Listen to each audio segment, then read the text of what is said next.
એક બીજો પ્રસંગ છે દ્રૌપદીનો, ચીરહરણ વખતેનો.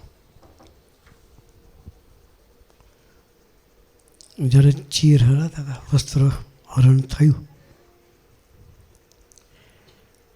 ત્યારે એને બધાને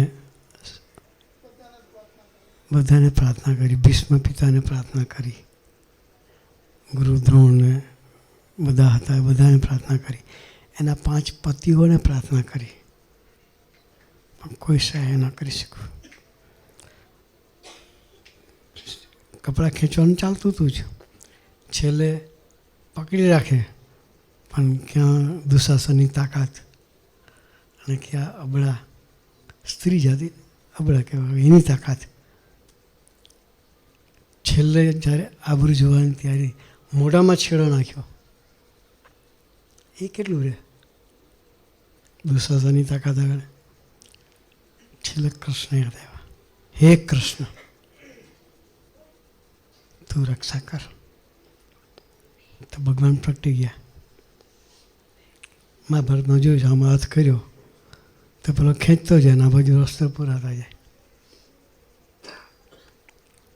એક બાજુ દુશાસન વસ્ત્ર ખેંચે છે ને બીજો વસ્ત્ર પૂરા થઈ જાય છે.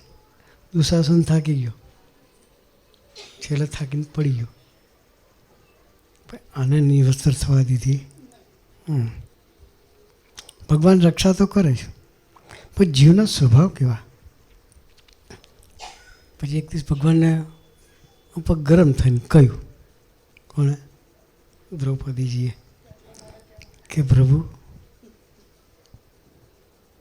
તમારે આવું જ તો મોડા કેમ આવે, વહેલા આવવું છે. ત્યારે ભગવાને કહ્યું કે તે મને સંભાળી, ત્યારે 1 સેકન્ડ હું લેટ નહીં પડ્યો. કે પહેલાં તમે ભીષ્મને સંભાળ્યા, ગુરુ દ્રોણને લોકોને સંભાળ્યા, તમારા 5 ધણીને તમે સંભાળ્યા, કોઈ તમને મદદ ન કરી શકે. તે જ્યારે મને કહ્યું, બૂમ મારી, એ સેકન્ડમાં આવી ગયો. તે મને યાદ કરવામાં મોડું કર્યું. શું કહ્યું? તે મને યાદ કરવામાં મોડું કર્યું, મેં આપવા મોડું નથી.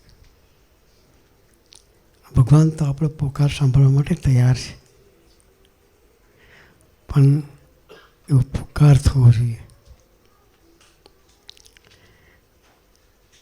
અને એ પોકાર સાંભળે એવા પુરુષ અમારા ગુરુ હરિપ્રસાદ સ્વામી જેવા પુરુષ હતા